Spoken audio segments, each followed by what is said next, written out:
Welcome to the Andrew Holland Podcast, where we explore the stories of successful people, get insight and advice from individuals who have accomplished amazing things, and dive deep into understanding ourselves as human beings. Now, here's your host, Andrew Holland. Hello, everyone, and welcome to another episode of the Andrew Holland Podcast. I'm your host, Andrew Holland. Today, we're joined by AlexPrasad, who is an early-stage business and M&A attorney, and he has unique experience working for entrepreneurs because he's an entrepreneur himself as the CEO of a startup sports technology company, which we'll talk a lot about. Alex, welcome to the Andrew Holland Podcast, and thank you so much for joining us. Great to be here, Andrew. Nice to spend some time.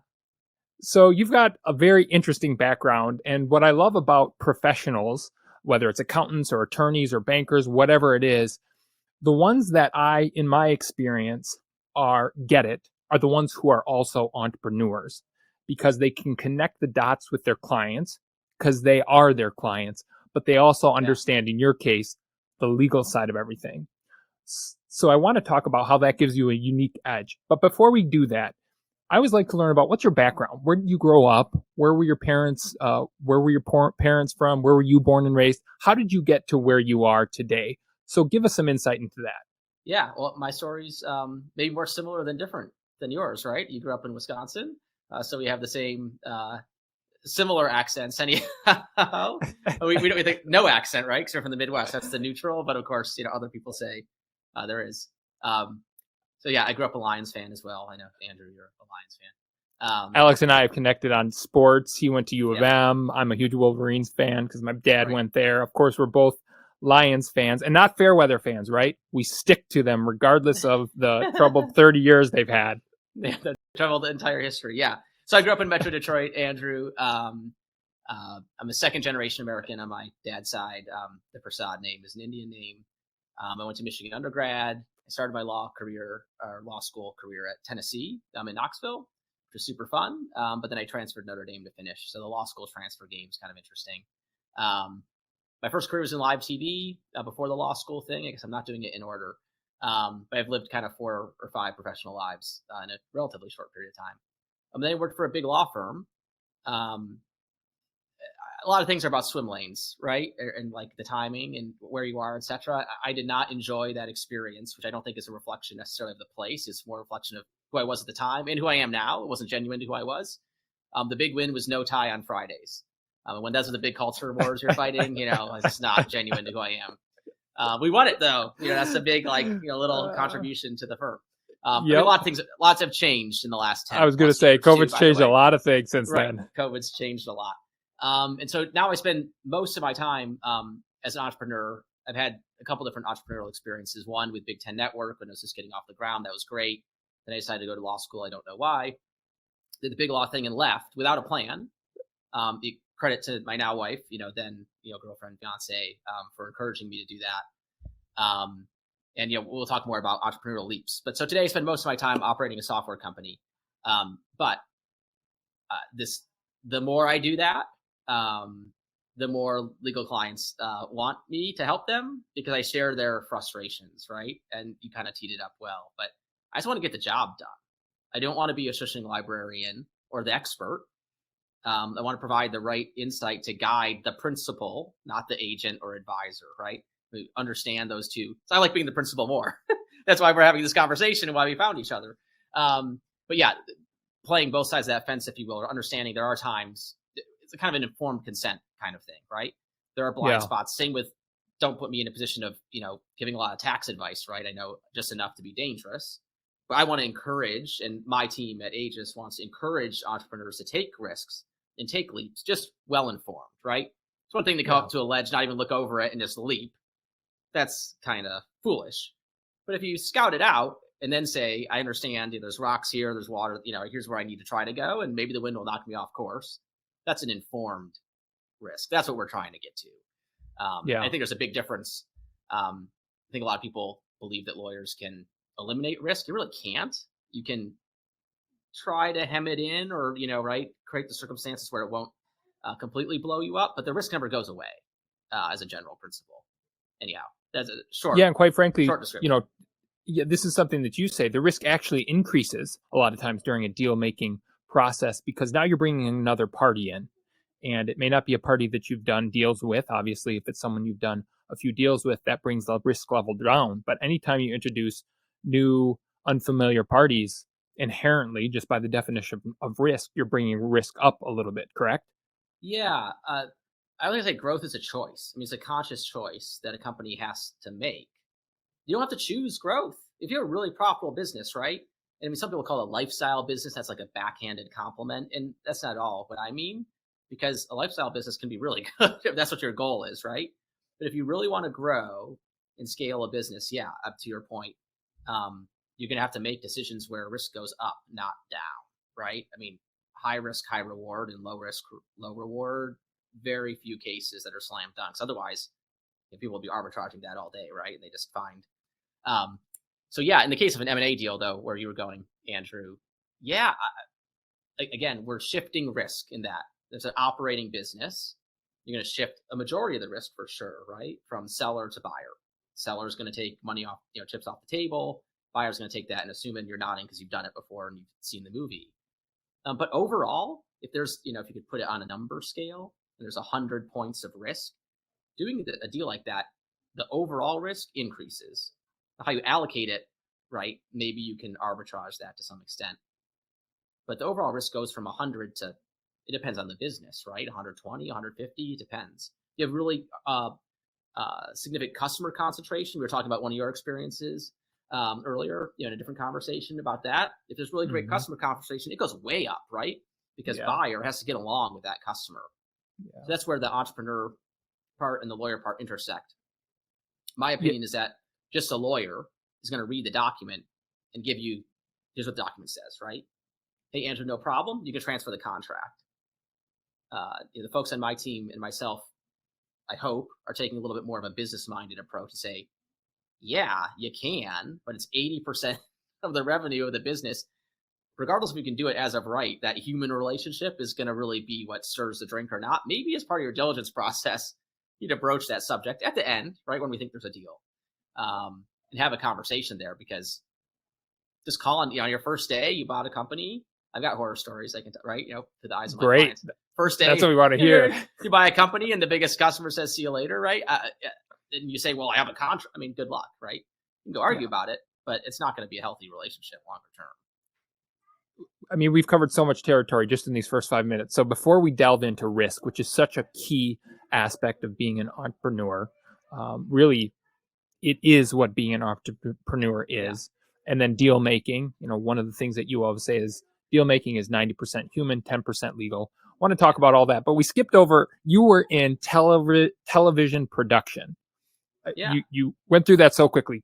Tell us about that, because that's very interesting. Television production. Now you're in a sports technology company. You're an attorney. As you said, you've lived 4 or 5 lives in a very short period of time, because you're in your mid-30s. Yes, correct. Yeah. So we can't just breeze by all that. Television production. Tell us about that and how you got to that industry. Yeah, I mean, in high school, we were lucky to have high school radio and TV. It was great. Pretty rare thing in a public high school, and high school. Give it a shout out. And so really enjoyed it. I interned for Channel 7 in Detroit, WXYZ, in the summer of Kwame Kilpatrick. So I am told, I guess I'm not the arbiter of, the slang, but sexting originated. That was, Kwame Kilpatrick and Christine Beatty, his chief of staff, and it was FOIA'd, right? So everyone got to read these steamy texts, and that's where it came. Yeah. Someone could go, tell me that I'm wrong, but that was early days of the word, at least. Mm-hmm. So that was fun. And then at Michigan, I was there right at the beginning of Big Ten Network. We won't talk about the first football game ever televised in Big Ten Network, which, if you know what I'm referring to, the horror, as we like to call it. I'm not going to. I don't remember. I try to block those terrible memories out of my mind. The one in particular, right? That was my freshman year. That was the first game I went to as a student. But and we'll just let anyone who doesn't understand, just they can remain ignorant. Or look it up, and you'll know. As Michigan fans, you'll know exactly what we're talking about. Right. So Big Ten Network at the time, it sounds like describing horse and buggies versus cars or something, right?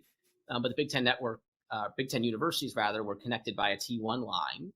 So Big Ten Network kind of pioneered this concept of live broadcasts over the internet without a satellite truck. It was a huge cost savings. And that was the beginning. Proving out that technology is basically what we did. I mean, I didn't know how it worked, right? But we delivered the content as students. And then a little bit afterwards as an independent contractor I did, and working on crews. But we worked out the kinks of that process. So to today, the reason there's so many sports on TV, all up and down, in terms of like number of watchers, if you will. The euphemism in college sports is Olympic sports, which, you and I would call non-revenue sports, right? Anything outside of men's basketball and football, basically, men's hockey a little bit, women's basketball, more popular. Anyway, we covered a lot of those kind of lower on the totem pole, to put it bluntly, right? From a monetization perspective, sports, to see if we could do it in an economic way. So today, I certainly notice, having lived that life, and my buddies that are still on TV will point out to me, but even ESPN is doing professional sporting events sometimes where the announcers are not on location. In fact, the only people that are on location are camera, operators. Everyone else is at a headquarters in Bristol, if it's ESPN, or Chicago, if it's some Fox, or Houston, some Fox properties. So that was a technology that we proved out like at the early days. That was maybe a first taste of an entrepreneurial activity. It wasn't like P&L responsibility. But we took a school that had no academic program, that we won some awards for being best in the Big Ten and blah, blah, blah. So we kicked some full-time employees' butts as college students, had a lot of fun doing it. So that maybe whet my appetite in retrospect, right, for a little bit, riskier, if you will, business. Why are you an entrepreneur? Well, both my parents were self-employed, so that's maybe a start. So I think the concept of, being your own boss is interesting. A couple of thoughts. One, I just came off of a EO forum. I don't know if you're an EO, you're familiar with the Entrepreneurs Organization, but yep, very familiar. Yeah, that I'm not in it, but okay. In Houston, amongst a bunch of SaaS CEOs, and so we did all these personality, experimentation and tests or whatever. Like, okay, we're all the same and we're all crazy people. So that's probably part of it. We had a conversation about learned behavior or born behavior, if you will. Don't know. But that example was set by my parents, so let's start there, right? As being independent, if you will, or self-employed. So that's probably something that I'm, carrying forward to this day. Sure. But I think no one understands their own life, right? If it's a bunch of random events and you think you know what's happening at the time, you look back like, well, now let me tell you a story about how one thing led to another, but it didn't really at the time.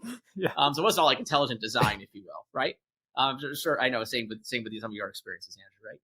I think in retrospect, I was happiest when I was in college, from like a work-life balance, when I was in the running club and I was going to school and we're doing this Big Ten Network stuff, and I was in the student TV station, and there was a little bit of everything going on, and it was a lot, but I liked that. And so the context switching I actually kind of enjoyed. And so the idea of doing just one thing, and that's probably the thing that rankled me about the big law experience. Like, I kind of know, I can probably tell you what I'm doing 6 years from now. Like, there's a tried and true path. I'm married to a doctor, tried and true path, wants a tried and true path, wants a consistency, the predictability, etc. Right? My dad was a doctor, so I've been around a lot of doctors. But that's kind of just not me. I like the variability. I like outsized wins and outside losses. I mean, I forget who's the quote's attributed to, but there is no success without the risk of failure. I believe that, or it keeps me feeling alive. Or maybe you're a it's a basis in fact. I mean, not only is a belief, it's a basis in fact. I mean, I think enough entrepreneurs have proven that to be the case, and it's logical, right? Economically speaking, high risk, high reward. I mean, that means there's failure somewhere around the corner, and hopefully it's 1 out of 10 where you fail, and 9 out of 10, but you can get a 10 bagger where you only need to hit it, do a 10x, and you can have a bunch of failures as long as you have that one 10x. Right. I mean, that's where you get into the the segment of the segment, right? But like, how big of a swing are you really taking? Why do you think you're an entrepreneur, Andrew? Well, so I ask a lot of my guests this question. It's interesting you asked me that question. I think you're born with it. I think there's 4 different types of people. We talked a lot about it on this podcast. You're born with it, and you never give yourself the chance to discover that that's the case. That's the one that we really hone in on and focus on. Yeah. Because I think that's the saddest, when you are born into it, but you let other factors, external factors, internal factors, fear, which is typically the reason that most people don't take that leap. And we'll talk a lot about that. And then, of course, external factors. As you get older, it gets more challenging. You've got a 3.5-year-old and an 8-month-old. As you get family and responsibility, and that heightens your fear, because you're not just making that risk or taking that risk for yourself. You're taking it for a lot of other people. Not saying that's a reason that you should do it, And then you have the other three where you're born an entrepreneur and you try it. So we want to convert as many entrepreneurs who are born that way but haven't tried it into they're born an entrepreneur and they actually try it and they find that out. Then you've got the group where they're not born an entrepreneur, they know it, they want to work for a big corporate law firm or in the corporate world or for someone else, and I think that's fantastic, especially those people that know it, because the world wouldn't work for any entrepreneurs if that group didn't exist. And then there's the people that aren't born that way. They try it, they find out, you know what, this isn't for me, and then they go back. So ultimately why I'm an entrepreneur, I think, is you're born with it. And that there's that, you described it, in your EO organization. Crazy. There's something that you're born with. And of course, nurture has an impact. And what's funny is almost all of our guests, when I ask them that question, when we talk about, did you have any entrepreneurs in your life growing up? Almost, I would say 100% of them have in some fashion, whether it was their uncle or the grandma or grandpa or their best friend or someone in their family. And they got that taste. And some people would say, well, is that nurture? No. What that did is that turned you from someone who was born an entrepreneur, but you didn't discover it until you saw that. And then that flipped the switch. Yeah, so that's why I'm an entrepreneur. Yeah, I think that's right. I think when you understand that you're most limited, the only resource really that's limited is your time. And that most jobs, you're trading your time for money. Mm-hmm. If you're okay with that, then you're not entrepreneurial. And if that really kind of bugs you, then you are. And I want to be super clear. I'm going to a local high school next week. I was invited to say, talk about entrepreneurship, whatever, it was an entrepreneurship class. And I was talking to someone here. I work, in this co-working space here because my team's distributed. Our team is distributed. I was talking to Skip, and I was saying, I kind of want to say, are you sure? That's what my presentation, because it's not for most people, which doesn't make us better, just different. Yeah. And you got to be kind of crazy, and you have to want to live with that. So I love variable compensation. That's weird for external factors, right? And internal factors. But I like, wow, we really, we're cooking with gas this month. Like, what happened that month, or that high, if you will, by exceeding expectations. So anyway, I do, in the nicest possible way, want to ask, these kids who are saying, oh yeah, I want to start my own business. But are you sure?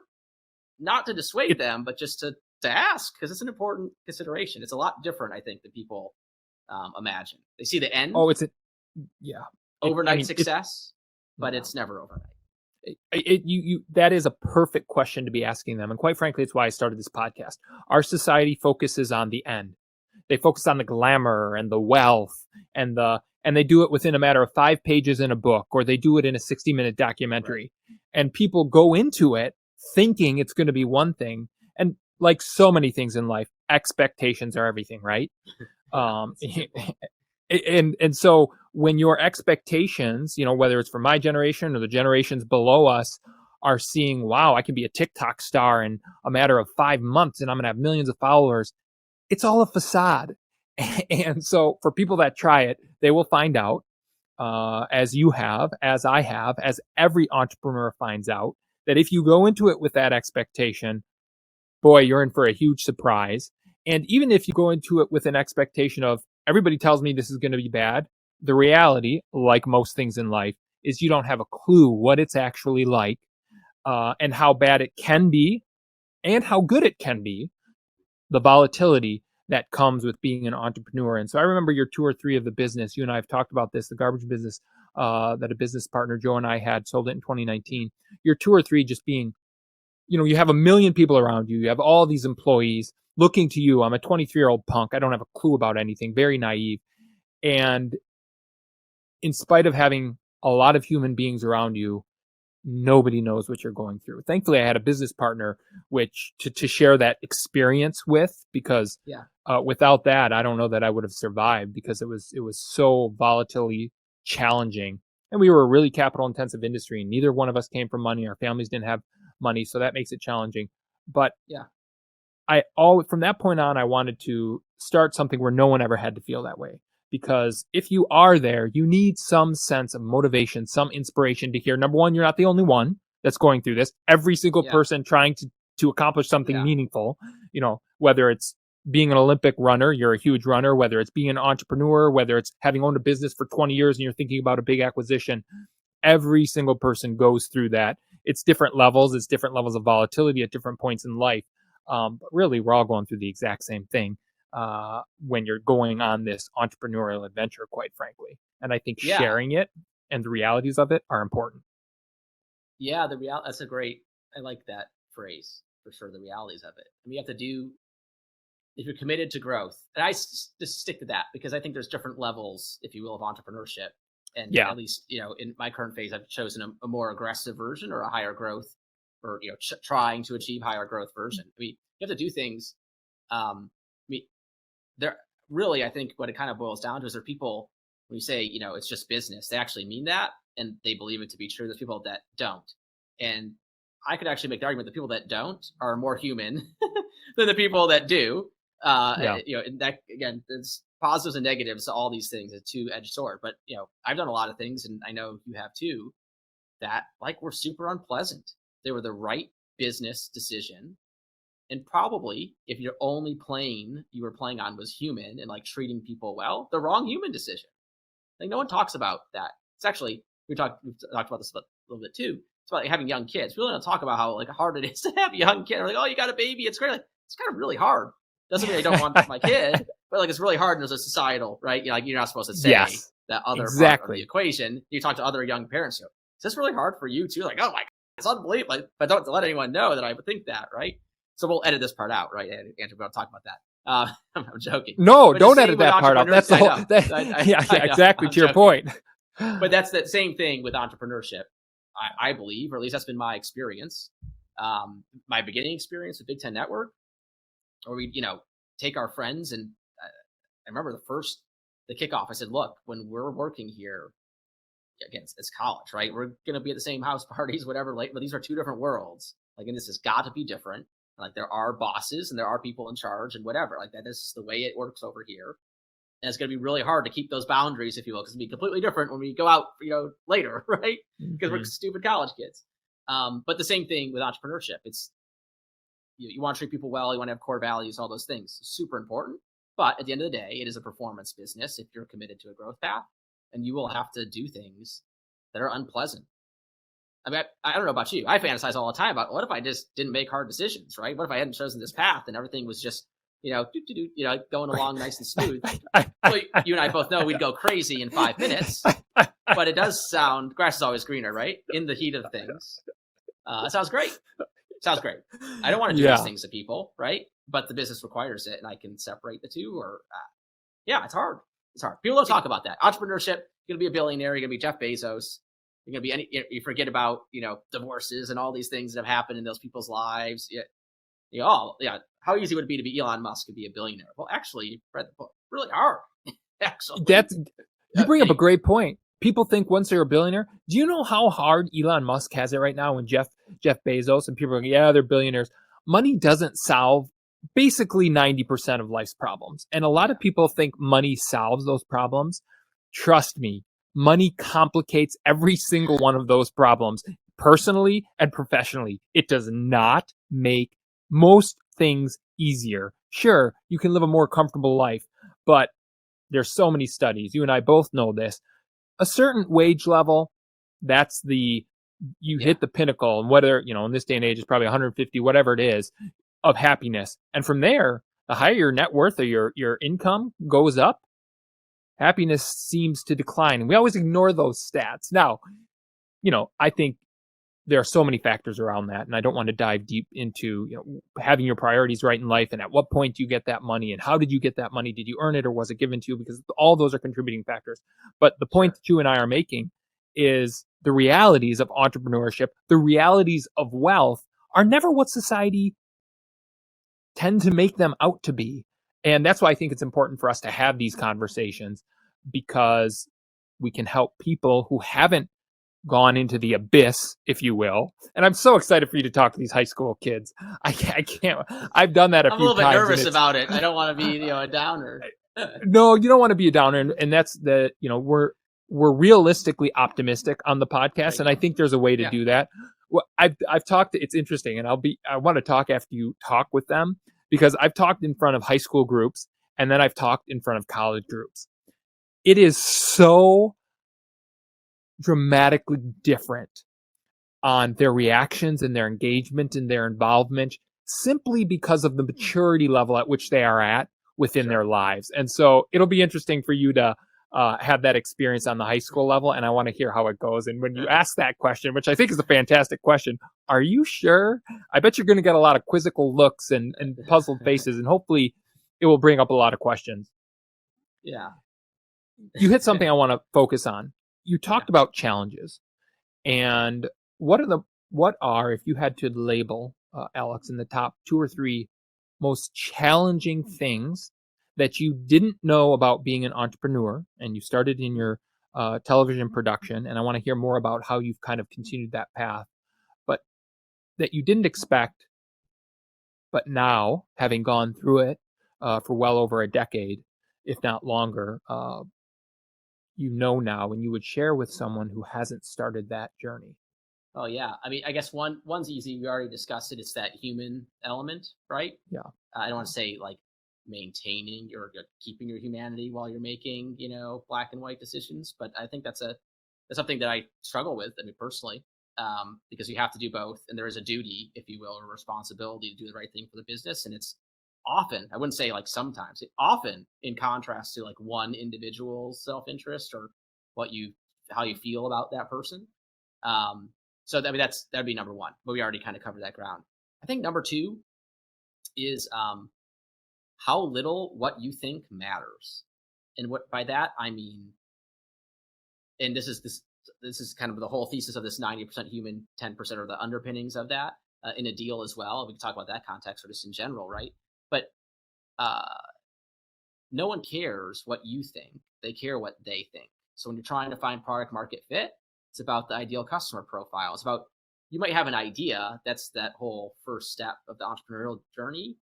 But if you're not open to feedback from those customers to tell you that you're crazy, actually, I want this, your chances of failing go way up, in my opinion, right? The company's not running in the way that you want it to. It kind of doesn't matter what you want. It's not running in the direction you want it to because of what the people in the company want. And so you got to put yourself in their shoes, right?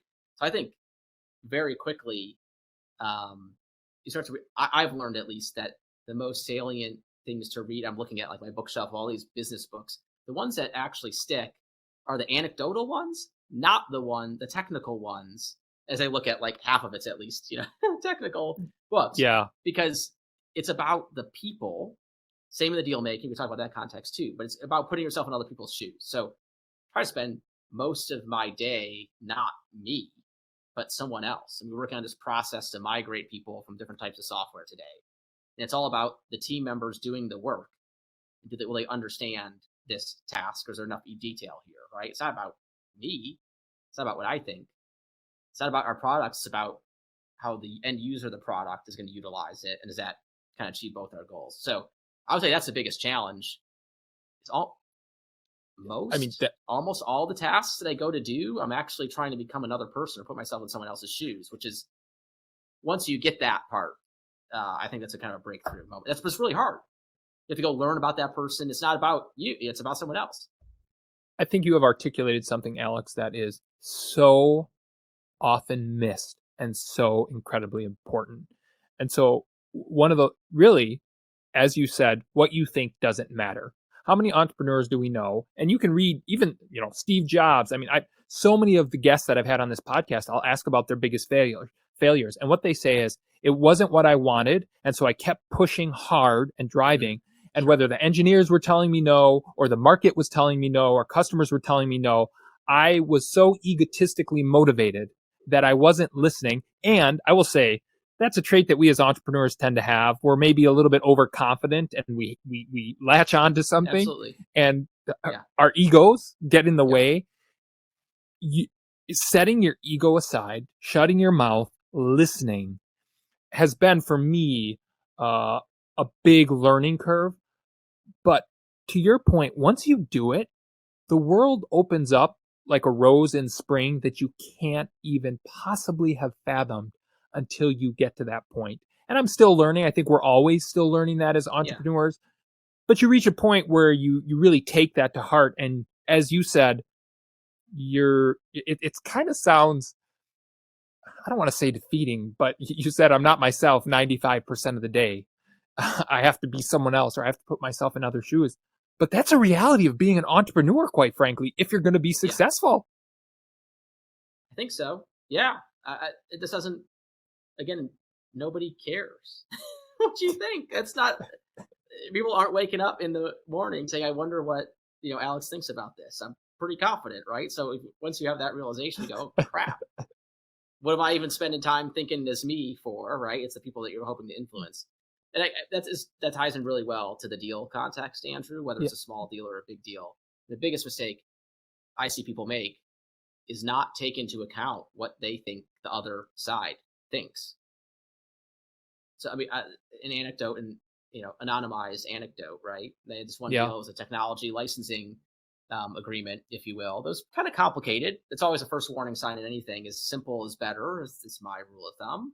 We're not trying, not winning, points for making things more complicated. In fact, I think the persuasive effect of this is very clear, I probably shouldn't violate that, goes down the more complicated, right, a deal becomes. But we got to kind of the end, and I said to the client, I don't think the other side gets it. I don't think they understand. It was complicated. There were options involved and so on, as compensation, so on and so forth. I don't think they understand. We've tried to explain it to them. They've said they understand, but in my gut, it doesn't feel like they understand how they're being paid, what's a win for you, right, and what's a win for them. And you see that a lot. The more unclear the goals are of the clients, the more complicated the deal gets, because everyone's trying this kind of positional bargaining on individual points. There's no coherence to the overall. Mm-hmm. And I don't want to say I told you so in this story, whatever, make myself sound like I could tell the future. But, sure enough, there was friction later based on a lack of mutual understanding. So that's ties in this theme of 90% human, 10% legal. I kind of have like core values or guiding principles of how I like to practice, which includes like make the counterparty your best friend. We've talked about that offline in terms of like that human relationship, super important between the principals, not the advisor. Who cares? You can hire the attorney to be mean to the other attorney, whatever. Like, that's not the important part. It's about that human relationship. But they go back to other people's shoes. But yeah, you got to understand they're not your adversary. It's getting a deal done. That's why I like transactional work as opposed to litigation. That's a kind of a different realm. But you have to spend the time to think about. The worst deals are the ones where both sides think they got one thing and they got something else, right? And so from the get-go, you started off with the wrong expectations. So I always like to ask at the beginning of any, even if it's as an entrepreneur or a lawyer, right? Like, what's a win for you? I think I asked you that, when we talked for the first time, right? What's a win for you, Andrew? Like, what are your biggest goals? Because again, it doesn't really matter. I can come on your podcast and whatever, great, try to achieve my objectives. But if I understand yours and we're like in sync as to what the win-win is, this is a greater likelihood of success. If you can even define it in the first place. I think that the advice you just gave is everybody needs to take note of. When you go into a deal, oftentimes, let's say you're trying to buy someone, going off of what you said earlier, you're very growth oriented. Okay. You come into a deal and you're looking at a company, pick whatever industry, it doesn't matter. And you're thinking about, this is what I'm going to do with the company. And this is what I wanted. And this is what I wanted out of the deal. And this is what I wanted out of the deal. The best deals happen when you take a step back from that excitement, because it is exciting. I've done lots of deals. You've done lots of deals, and it's exciting, but you don't want to let that excitement blind your vision and create naivete that shouldn't be there. Because deal heat. There's a phrase for this. Deal heat. I didn't know that. Deal heat. Yes. Oh boy. Yes. If you're really into it, you're like sensory starts to drop and you just get it done, right? And it's a real thing, but I love what you said. Take a step back. And I was just doing this yesterday. I'm looking, long story short, but in the real estate industry, a developer to help me in a different area because I can't be in 10 different places at once. And I said, Houston, what does a good deal look like for you? What works for you in a scenario as we've been contemplating? And that right there does so many things, as you've probably seen multiple times, Alex. Number one, nobody asks that anymore. So it catches the other person off guard. And they're like, wait a minute. They care about what I want. They're actually thinking about what's important to me. And number two, it's an incredible foundation, assuming it's genuine. Don't just ask this question if you don't really care, Right. because it's an obligatory, Alex and Andrew Check the said I should box. ask this question. Okay. Yeah. Right. We're assuming you're a decent human being. You have some level of authenticity. Obviously, there's lots of business people out there that know how to perform all the right things, but true authentic people can see right through that garbage. So let's set that as a foundation. But number two, that question builds an incredible foundation upon which to build trust. And I've always told everybody, the legal paperwork, and I'm curious as an attorney, your perspective on this. You should have it. It's good to have it if things go sour. But I don't really care what you bring to the table, if you're bringing $1 billion or what it is. If I don't have trust with you, no document in the world is going to protect me. I've been in many lawsuits. I hate all of them. And even when I win, I lose. Yeah. And you just don't want to be in them. Sometimes you have to in business. I'm in one right now where someone didn't perform on a contract and they were supposed to. It was another real estate deal, all cash, no contingencies. Closing came and went. Nobody can get a hold of them. And it's like, here you go. So it's a necessary evil. It's kind of the point you talk about. Just get used to not being human. But if you don't have trust, then no legal contract is going to protect you. What is your advice or perspective on that? Yeah, I mean, I think the most powerful, force, if you will, in the universe is aligned self-interest, right? If you're in a scenario where you win and they win, that's the best. I mean, you're just locked in. So I mean, there's some things. To take an example, like a marketing relationship, for instance, right? Sure, I can pay you. Let's say you're a marketer, Andrew. I can pay you for marketing services. So the win is you pay, give your time, and I pay you money. And if I have good success, great. And if I don't, we end the contract and we both move on, right? I'd much rather see you have skin in the game on the upside, so that it's keeping you up at night. Not everyone responds to that. I mean, the context matter and who's the other person to put yourself in their shoes, right? But just from a pure that human element, I mean, one way to transactionally engineer a human element is to align those self-interests. Now, if I win, you win. Maybe we agree that there's a base, right, for your services. Fine. It's just a matter of respect, right? You put your time in for my thing. It should be compensated in some way. Great. But even if it's on top, I always prefer that there's some sort of incentive-based compensation, because I want maybe a little bit your whole theme, the theme here, right, is to kind of light that entrepreneurial fire in this person. They go, I might not make, $50 more an hour, pick your number, whatever it is. I work another hour on this, but there's something in it for me. That's a really super powerful force. Not always possible. That bedevils me with every employee that has a salary, right? Because that's fundamentally not that aligned self-interest. And even expose them on exit or options, whatever, it still doesn't feel quite, 100% aligned, but at least there's something there. But yeah, that's the most powerful. That's the way that you can maybe inorganically stimulate that. If you're not on the same page, you can still align those interests. It's positive, negative, an earn out would be one way to do it, but that's bad for all sorts of other reasons if you're the seller, and maybe good and lots of disputes there. But yeah, the more one of those lawsuits that I've been a part of, all based around an earn out. Yeah, of course. I mean, it's a super high. Earn outs are generally speaking bad for a seller and good for a buyer, right? But it doesn't mean there's not other ways. An example of an alignment of interest is, someone who's retiring from their business, right? And wants to sell the thing and right off into the sunset. It's been their whole life, but they're not contributing to a 401k. They've been building this business, right? And this is a big event for them. And you're going to take it and be a good, steward for it going forward. That can be an aligned interest too, right? It doesn't be completely economical. But my point overall is, again, if you're putting yourself in other people's shoes, you're looking at it from their perspective, and you understand what the biggest win for them is, it might actually economically shake out that it's better for your, time horizons, whatever, right?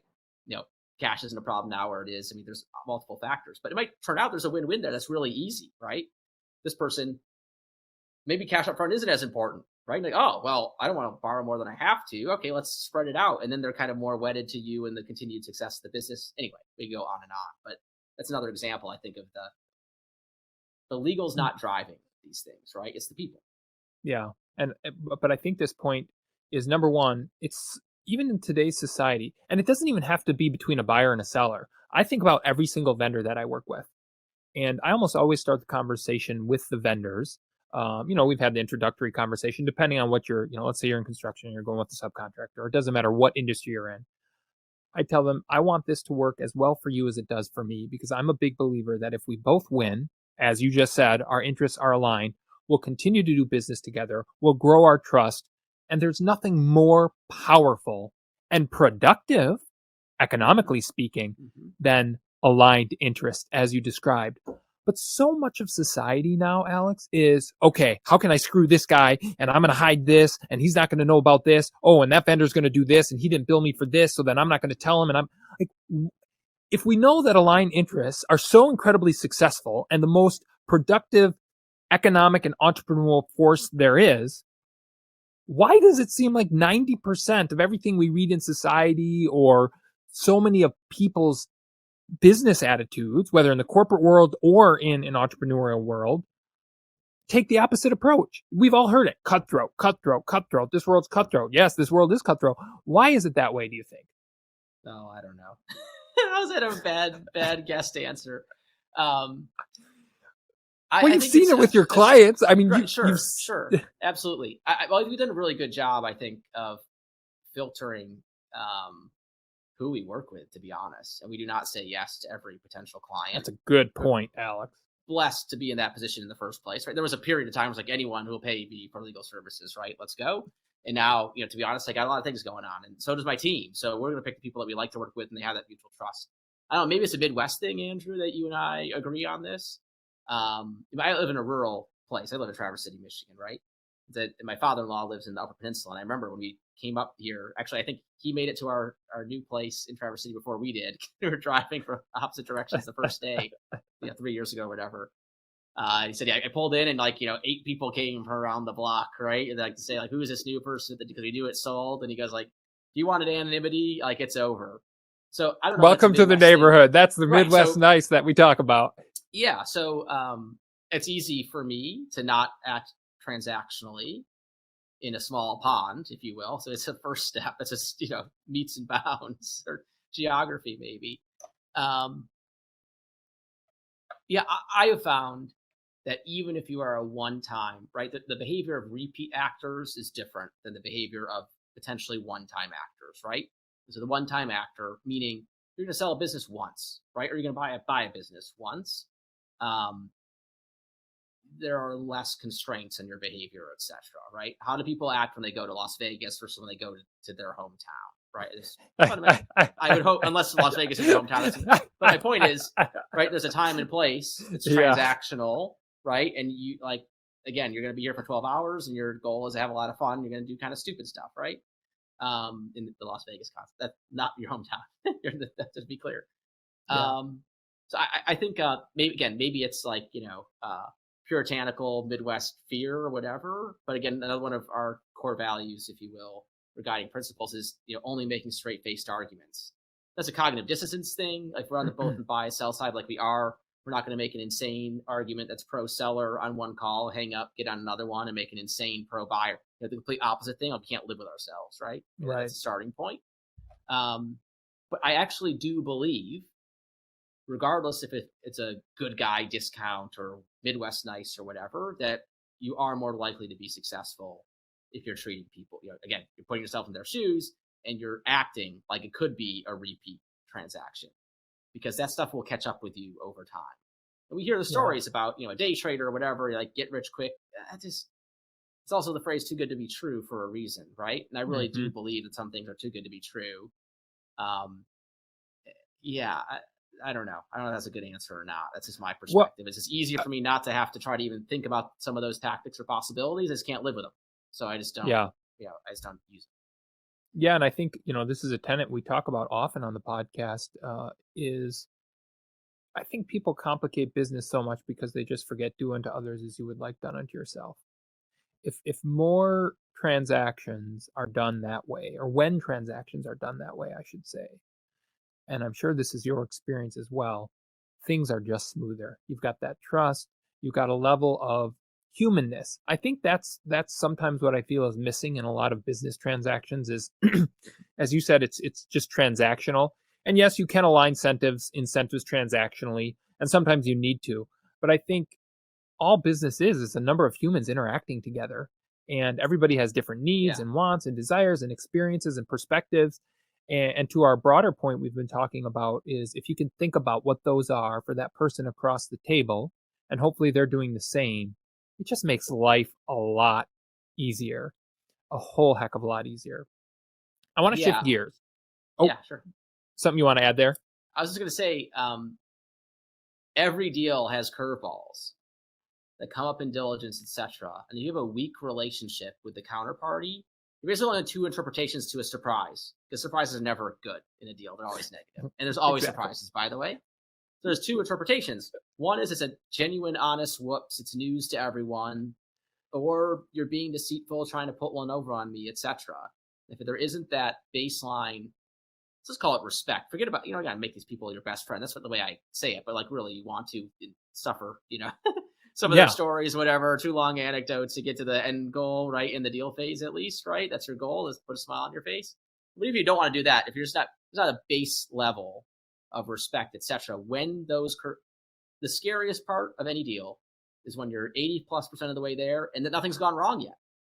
Because something's going to go wrong. Yes, There's going to be a lien no one knew about, or a regulatory investigation that no one knew existed, or whatever. And I've stories of the opposite, where those things existed and you purposely didn't tell until the last minute, those bad things. But there's only two interpretations. No big deal, because I trust this person, or big deal, because I don't trust this person, right? Not no big deal. It could be a big deal, but there's a productive way to move forward on it. Mm-hmm. Sorry, I just wanted to put that capstone on. It happens at every deal. If you think you have a deal, buyer or seller, that you're going to skate through and everything's going to be fine and smooth, you're in for an entrepreneurial surprise. Maybe that's the... Well, you've never done a deal, obviously. Phrase, right. If that's what you think, you've never done one, because there's no deal that exists that's like that. And again, to your point, a lot of times it's not intentional. Right. Like the buyer or the seller, often, the buyer doesn't know what the buyer doesn't know, and the seller doesn't know what the seller doesn't know. So right. I love how you frame that. It's always a negative thing. There's two ways to react. And if your natural default reaction is a negative connotation, that means that trust or that level of respect is absolutely not there, wasn't there from the beginning, or hasn't been established yet. To put too fine a point on it, having, again, been the agent, the principal in fewer, but the agent in many, the analysis of that is not of the thing. It is not of the curveball. It is of the person or the people on the other side. So horrible thing comes up. You discover something in due diligence, let's call it, from the buy side perspective. The analysis isn't how bad is it. It's, is it possible this is a surprise to them too? No, those guys are kind of jerks. They totally hit it, right? And they didn't think we would find it or whatever. So there is a, call it morality play, if you will, that's going on here a little bit, or a judgment that each side's making. It's really not about the thing. It's about the perception of the people of each other more than whatever the thing is that came up. That's exactly right. Anyway. Talk to us about your sports technology company that you're the CEO of. Yeah, V1 Sports, it's a golf video analysis software platform. There's roughly 30 of us that are on the team, just short. It's 20 plus years old. And we kind of rethought the strategy. And now we're kind of going to market with the new strategy. So it's kind of fun. But it's been, a turnaround. The company was not super performant for a long time, was still a market leader. And it's been, the hardest thing I've ever done in my life, for sure. I think without a doubt, it's been a roller coaster. But we feel really good about where we are right now. And I've learned more than I ever wanted to learn. And I can't wait to do it again when this ride's over. Because as we discussed, we're, psychopaths here. But yeah, it's been a very interesting journey to take. You referred to it as a startup, and that is absolutely how we communicate both internally and externally what the company is, but it's not. It's 20 plus years old. So the first thing was to change that mindset, say we are a startup and we're rethinking things. That was, like many of the entrepreneurial experiences, not a straight line from point A to point B, right? Yeah, it very rarely is. How are you being the CEO of a turnaround startup and an attorney? We have a great team at Aegis. So we have an awesome model. On my journey, I left my big law firm without a plan, as we discussed, and I started to build my own book of business, and I plugged it in, if you will, at Aegis, which is a law firm based in St. Louis. So we've been remote since before COVID, and we have a pure commission structure. So the attorneys that work for us, because they're go-getters and are on the team, are being paid on commission. The client doesn't pay, they don't get paid. So it gets some really interesting, fun dynamics. Fun's the wrong word. Productive, right? Aligned interests dynamics, if you will, right? To build on the conversation we had today. So in my role, I'm doing this, right? And I'm winning clients and I'm advising on these deals. A partner associate, anyone who's used lawyers understands kind of that partner associate dynamic. We actually don't have those titles internally. That's basically what it is. But the folks that are doing a lot of the work, much of the work, primarily, most of the work, are being compensated on a per hour basis better, than people in big law because of this healthy dynamic. So I need to make sure that clients pay. I need to make sure that we're bringing in the right people they like to work with. That's kind of my job. And then the people that are doing more of the productive originators and producers, the producers are putting in more time to be candid about it. So I spend 90% of my time on V1, maybe more. But we have this as part of the mix, and it's the more I try to turn off the legal thing, Andrew, the more it grows. Because that's a blessing. Entrepreneurial learners, right? And they're super salient. So I'm engineering the people as much as the words at this point, or more than the words, from a legal perspective. And that's a model that's not unique, I don't think, to our firm, but we do really put it front and center. In most firms, that might be happening implicitly, but it's not so explicit as it is at Aegis. How did you go from television production to sports technology?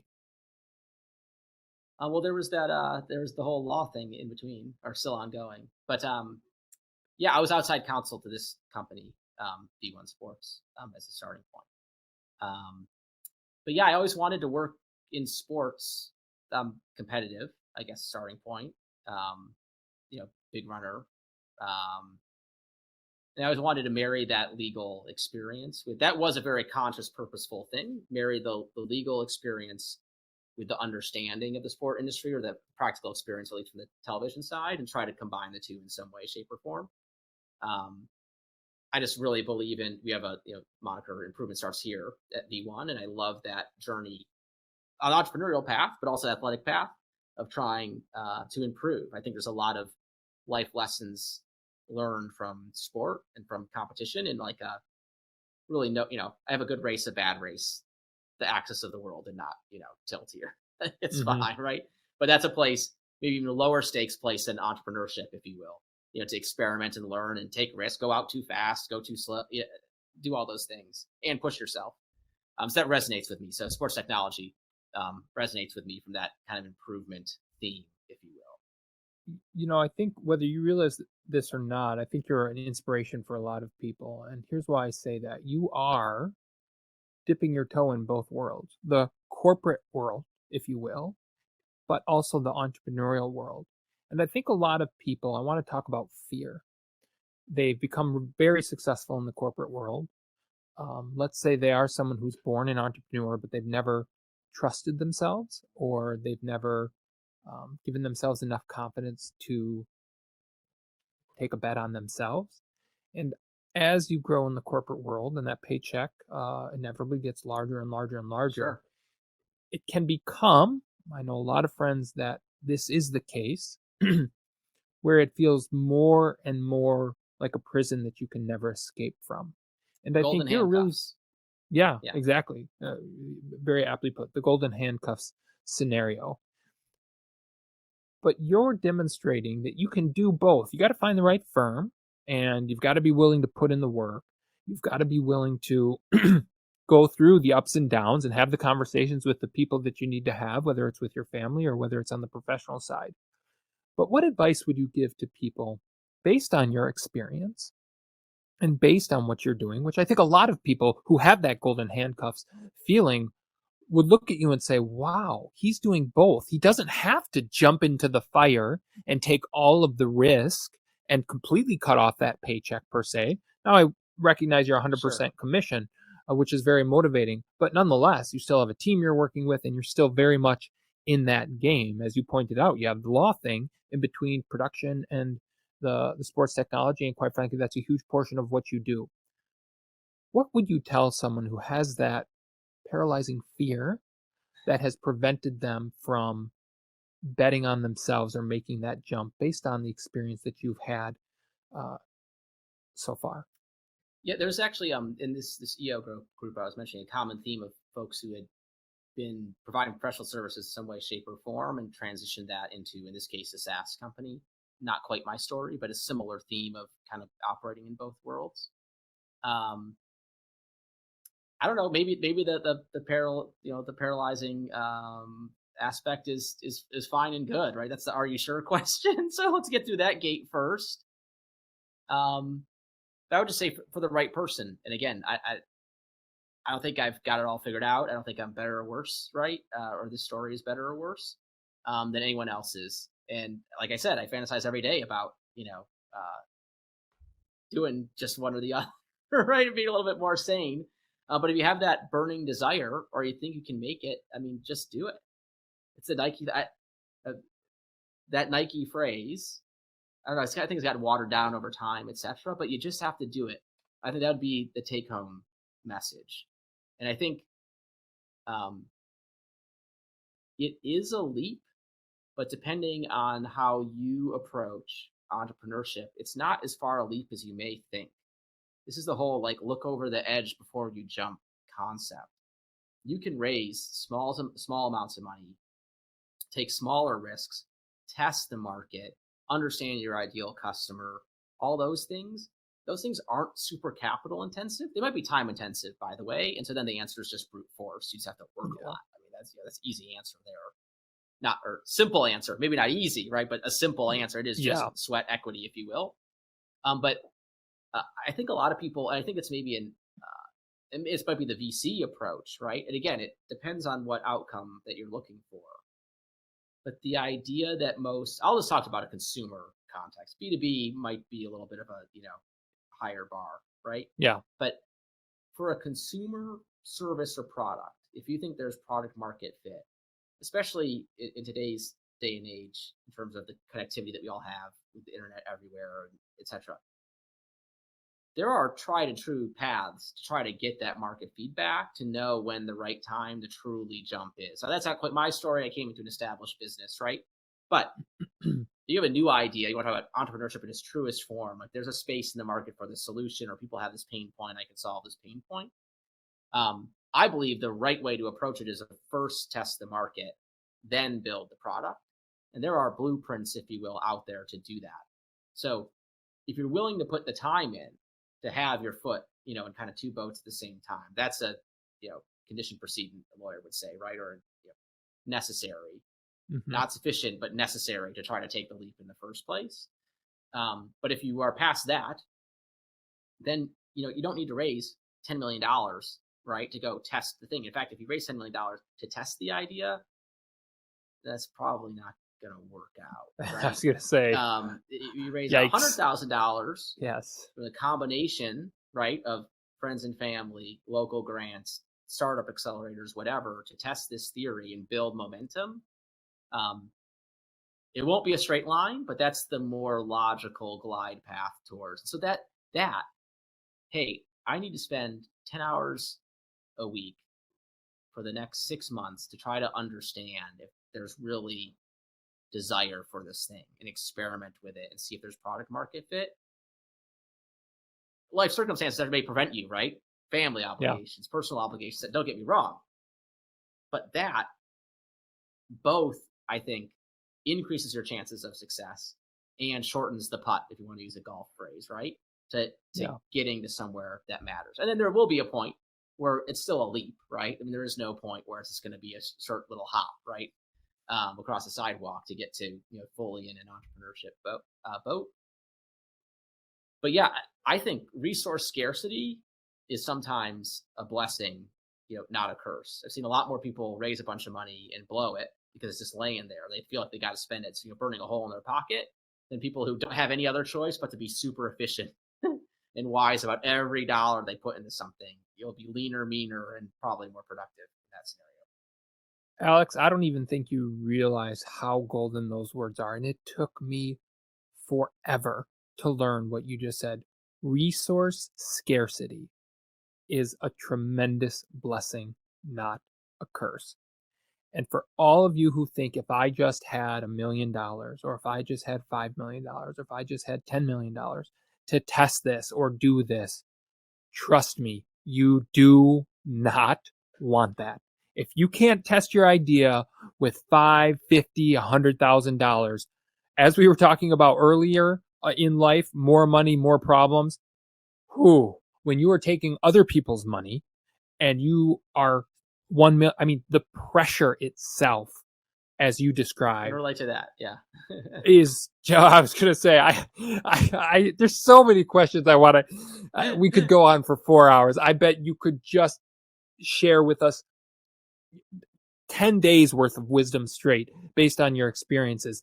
But I've never had someone put it so beautifully and concisely. Resource scarcity is a tremendous blessing, not a curse. If you can remember that, and you can use that as motivation when you're testing an idea or when you're going into a new segment in your business, you will be so much better off than having this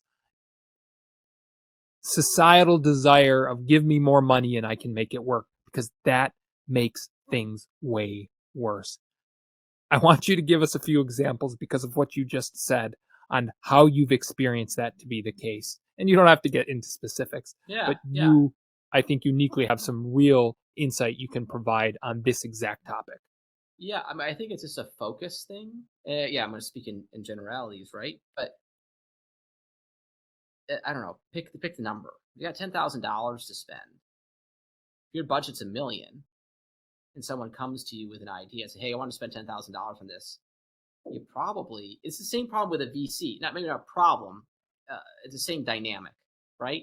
But that's a better way, I think, of getting at the same concept, right? So a VC takes this, high net worth individuals have 5% of their portfolio that's supposed to be just put it on black or red, right? Just go and hope you blow it out. It's not black or red. Pick it on a number. Talk about roulette, right? Highly speculative. I want an outsized return or nothing. I'm going to write it off. I'm going to pretend like that 5% just goes away. And if it comes back as a multiple of that, great, mission accomplished. Comes back the same, why do we even do it? So you pool all that money, and the VC approach is, I want 1 out of 10 to hit at 1,000x, right? Because why? We only want outsized returns.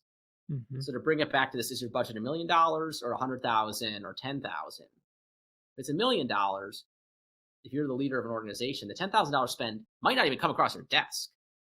And someone just goes and spends it as an experiment. Could be a really good, interesting experiment. You might want to learn that. But there's enough cash lying around that you can do stuff like that. And it may be, I'm not saying don't experiment. In fact, quite the opposite. In a $10,000, if you have $1 million budget, $10,000, go run the experiment. But it dilutes your focus as an organization, right?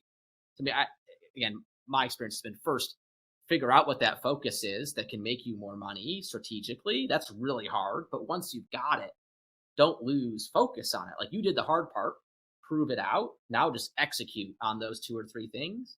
And everything else is a distraction. And I like new, exciting, puzzles to figure out, etc. It's a defect, if you will, of my personality for sure. I don't want to stick on the focus thing either. But you got to. I mean, maybe I'm just self-counseling myself by having this conversation with you. Oh, you're counseling me too, because that's the story of my downfall. But the more that there is there, the easier it is to lose the discipline. I don't know, a baseball team versus a football team. There's 162 games. You blew a game, no big deal. There's 161 more in the regular season. Football team, there's NFL, 17, 18 games. What, 18 weeks, 17 games now, right?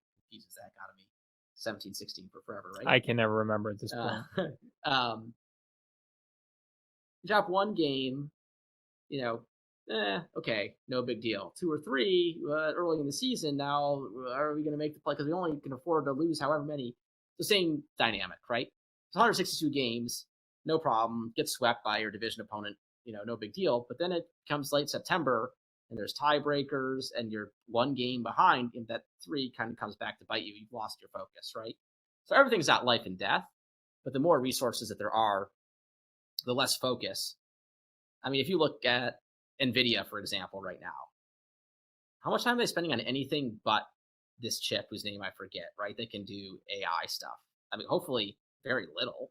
Yeah, I mean, exactly. maybe they're hedging bets. I mean, they're definitely investing in the future, but the people responsible for running that freight train are focused on running the freight train. They're not asking themselves, what if there was a different paint job on the freight train? What if, no, this thing is working. Do the thing that's working, right? Like, or that we committed to say, this strategy is playing out successfully. Do more of that. Stay focused there. So that's a problem of too much money, perhaps when you're not ready, right? Not ready. That's maybe the better phrase. When you're ready, if you have the freight train and you need to lay track, go raise all the money in the world, because you're going to say, what are you going to do? Lay track. Because the freight train is steaming forward faster than we can lay track. Great. Get everyone to invest, right? Because there's a really clear, concise, proven business model. Just need more of it. But it's the maturity level, if you will, of the strategy in the business, that the money comes before that's settled. No one wants to put their money in a company and say, what are you doing? Well, we're still figuring things out. We don't need to spend it right now. I'll get back to you. No one wants that answer. Same with a fund, same with et cetera, right? So there's this intense pressure, which sounds, it's insane on its face, but until you see it, as attorney or principal, if you will, that no, you got to spend it. Even if you're not ready to, that's why you raised it. I mean, it's quite logical from an economic perspective. Number one, leave it to you to give an incredible sports analogy. I thought that football versus baseball, one game, losing 1 or 2 games. I mean, that defines the point so well. An abundance of resources inhibits focus, drive, and creativity. And quite frankly, the maturation process that has to happen within each individual and the team to ultimately lay the tracks for that freight train. And I think that's what I've certainly experienced, you've experienced, and for people who haven't, think about that. An abundance of resources, even if you desire to have those, really inhibits creativity tremendously, because you don't have to be creative because you have everything that you want. And this goes quite frankly, personally and professionally. It inhibits that focus. You can play in all these different ponds and then you never really get good at one thing. We say all the time, niches get riches. And it really, and I think this is a key piece, and I'm curious on your perspective and your experience for yourself and with your team, it really inhibits the maturation that you have to go through, every human, to be a successful entrepreneur on that particular thing that you're trying to accomplish. Yeah, what necessity is the mother of all invention, right? Is something along those lines. I think that's right. There's the do or die scenarios tend to. I'm a big stoic. I think we talked about this a little bit, or I try to be. No one's a big stoic. It's the opposite of being a stoic is like being big about it. But I believe you learn the most from hard things, and also hard things are hard. That's a really kind of hard thing to wrap your mind around. My opinion is if you believe that, it kind of opens yourself up to abuse sometimes, because like, well, this is hard. This should be good for me. You're like, oh, maybe this is not good hard, right? But yeah, so it's a hard thing to wrap your mind around. But I believe it to be true. The biggest challenge is create the best results, right, or the most learning and growth. So you have to be willing to put yourself in uncomfortable positions, and it's going to be uncomfortable. Some people say, I get it. Like, no, it's uncomfortable. Even if you believe that to be true, it's still uncomfortable to be in that spot. That's where you can talk about lack of resources.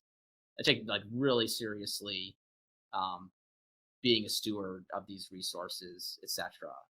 And delivering shareholder value, which is like not important anymore, I'm told, is a whole different story.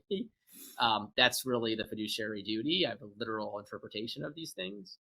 And so being responsible with that is just top of my mind. And that's been ingrained due to necessity first, but then also just, call it good hygiene, secondly. I think it's produced good results from the perspective of the discipline that comes from. That's not an option. Pick one thing and let's do that one well, because we can't do 5 things at the same time, or shouldn't. Because we could, but that runway is going to run out real fast if you try. Yeah, and that's inherently why it forces you to focus. And I like to talk about the shiny object syndrome, and I think it sounds like you have a little bit of this as well. You want to play in all these different buckets, but at some point, if you're going to be, accomplish what you ultimately want to accomplish, you're going to have to put those horse blinders on, ignore all the other opportunities out there. And there are thousands of opportunities every single day. If someone's, thinking, what am I going to start? Open your ears, open your eyes, talk to people, educate yourself, read. There are so many incredible opportunities. And as a matter of fact, for me as an entrepreneur, and I'm curious if this is the same for you, all those opportunities can be such a distraction, and it's very challenging. It doesn't matter what industry. Ooh, I could do this or I could do this. No, my brother, Caleb, is a very, very good. He's been with me from the beginning through all the ups and downs of all the various businesses and industries I've been, all the different business partners. And he's learned that sometimes he has to be my, no, don't think about that. Just keep your mouth closed. I don't want to hear focus. And I need that. And a lot of entrepreneurs do. Yeah. No, yeah, absolutely. I mean, there's always more. It's like a kid in the candy shop. There's always more shiny objects to chase, right? And that's, I think, why I, gravitate. There are two opposite poles. I gravitate towards that entrepreneur, but I trained myself and spent, many years solely focused on, and still, right, am active in the more needlepoint corporate lawyer things, because it's a weakness of mine, if you will, from like who I am when I wake up in the morning. But it was important to me to kind of build that muscle. I mean, I think I'm just looking at my bookshelf, and I have the Elon Musk book. SpaceX narrowing in on the reusable rocket, right? There's an example of real discipline towards one thing. The breakthrough. Okay, there's all these lofty Mars and all that stuff, right? Maybe Elon Musk is the wrong guy to use in the context of good focus, but at least that organization found a KPI, if you will. Found the thing. We want to make space travel cheaper. Great. What is the thing that will do it? Oh, it's the rockets. We throw them away and they're super expensive. We got to be able to reuse rockets, right? So lots of room to play within, that space, the large space, if you will. Is it the tail fins? Is it this? I don't know anything about, the rocket science, obviously. But that's an example of, maniacal discipline towards the one thing. And all of a sudden costs did go down because they cracked that nut, which is an incredible, thing to have accomplished. So I think you'd find across any of these successful business stories, when the business caught, or hit its stride at the outset, it was on one thing. Yeah. It was not all of the things. It was one particular thing that really, turned the crank that started it all. Yeah, and I like that term you used, a maniacal focus. I think that's exactly what's required to make, make a company and an individual successful. Alex, we've talked about so many different concepts. Risk. I mean, we could go on risk for a long time. We've talked about the elements of entrepreneurial, what it takes. We've talked about how we can get past that. What someone who's maybe in the corporate world with those golden handcuffs. Is there anything we haven't talked about, based on all of your experiences, that you think would be particularly useful for me, for our listeners, as we think about and support each other on taking an entrepreneurial journey or approach to our professional lives? No, I think we've been pretty comprehensive. I would just say, just do it. We need more people who do that. I mean, to our mutual understanding and, fervent belief, if you will, that risk and reward are tightly, coupled. We need more risk takers. Period. That my total opinion statement, right? So I'm just highly encouraging anyone. And if I'll speak for Andrew, I shouldn't speak for anyone besides myself, but if that you need a kick in the butt, or you want, a shoulder to cry on, or whatever, you can get in touch with me. Google me. It's easy, right? There'll be links in the description, but happy to help. One of my EO forum mates talked about, he's older, he's been around, the sun a few more times, 3 or 4 startups. He's talking about his kind of goal once he sells this next one is to kind of give back to entrepreneurs. And that really resonated with me. And I know it resonates with you as kind of your theme, right? So I'm always happy to help someone else that's on the journey, because I don't have the lake view. This building has a lake view, but I look at the parking lot. But, you look at these cars, etc. I mean, entrepreneurs came up, right, with these things and these innovations, people who those are the people that are pushing the ball forward. Not that other people's contributions don't count. Don't get me wrong, but that's the key. I mean, you need someone to take the first leap, and others will follow. And not that they're better, they have to be someone crazy enough to do it. So I just encourage people to just do it, right? Take the leap. Yeah. The world needs you to. Yeah, I think that's a great way to think about it. The world needs you to, because if you don't do it, who will? And I think, a lot of people think that they're taking less risk by staying in the corporate world. And I use the corporate world. It doesn't have to be the corporate world. It can be anywhere. Yep. Yeah. But when you think about how many people took that risk, and when they least needed when they most needed that security or comfort there, 2008, the early 90s. I mean, you go through, suddenly that security blanket was taken from them right away. And I think we often don't talk about what are the risks that you're actually taking by giving up your time. Staying put. Exactly. Giving up your time to someone else, and, giving your time to their efforts, and inherently you're capped. For most people, when you're in, corporate America, you're capped. Sure, you can get to the CEO and you can get options and stuff, but the amount of effort you put in, you might get salary increases, but think about how much output you can get if you were doing something for yourself, given the level of input that you often give to corporations. I've been in the corporate world. You're in the corporate world. I mean, I was an auditor right out of college, 100 hours a week, getting paid $50,000. And back then I was elated. Now you can hardly even buy bread and have a house. You need double that salary where inflation is. But the point that we're saying is, what is the risk you're actually taking? And is taking that leap actually that much riskier than holding your future in kind of someone else's hands? Yeah. No, I couldn't have said it better myself, Andrew. Alex, this has been so much fun. Thank you for sharing your entrepreneurial journey, your legal wisdom. As Alex said, I'll put his contact information in the show notes. So if you have any questions, maybe there's a deal that you need help on, Alex is an excellent one to turn to. So you can find his contact information below. Thank you so much, Alex. We really appreciate it. This has been a lot of fun. Yeah, likewise, Andrew. Thanks for having me. Thank you for listening to the Andrew Holland Podcast. Never miss an episode by subscribing to and liking our YouTube channel, the Andrew Holland Podcast, and by following and liking the show on your favorite audio platforms. Be sure to connect with us on X, formerly Twitter, A Holland Podcast. That's A Holland Podcast. So you can interact with Andrew, the team, and our guests throughout the week. Thank you again so much for listening. Have a great day, and we'll talk again soon.